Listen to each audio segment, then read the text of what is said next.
Piazza Scipione Rebido. In questo luogo cosa si prova? Si prova molta emozione perché è un posto incantevole, immerso nella natura, un paesaggio veramente spettacolare, molto molto bello. Si respira storia, arte, Bello, cultura. bello, pulizia, gente fantastica, ospitale, cordiale, bei posti, bello, bello. E si avvicina l'ora del pranzo. Cosa gusterete oggi? Non lo so Non lo so perché ancora perché siamo arrivati poco fa, abbiamo fatto colazione tardi e quindi adesso vediamo dove Ora andare. Allora vi sarà la sorpresa ulteriore, quella del pranzo, dell'immersione dei sapori. dei sapori siciliani. Buona permanenza a San Marco d'Annunzio. Grazie. Grazie, buona giornata. Grazie a buona voi. Sta mettendo a piovere. domenica. 2, 1, via.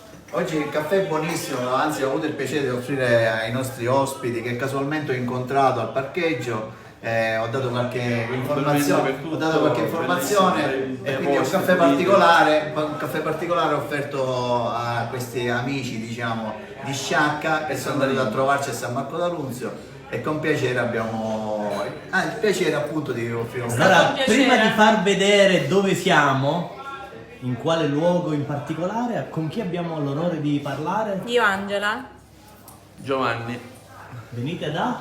Santa Ninfa, provincia di Trapani. A San Marco d'Annunzio cosa È la si prima prova volta, è in questo davvero un momento? posto spettacolare, bellissimo. Non lo conoscevo, ma veramente merita tantissimo. Cosa vi colpisce di più di questo borgo? la pulizia, la gentilezza delle persone, sia dell'assessore, sia dei vigili. La bellezza bello, naturale bello. del paese. Si sente a casa, c'è la Sì, familiarità, il vero, calore. vero, sì, sì, è vero. Ci sentiamo a casa. Ed il caffè oggi gustato qui, guardate amici di Bella Sicilia, cosa si ammira da questo luogo.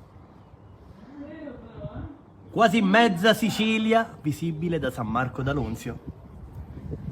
E questo è uno dei tanti motivi per visitare questo borgo. Grazie, Complimenti, grazie a lei. buona permanenza a San Marco d'Annunzio e buona domenica a tutti. Buona giornata. Arrivederci. Grazie.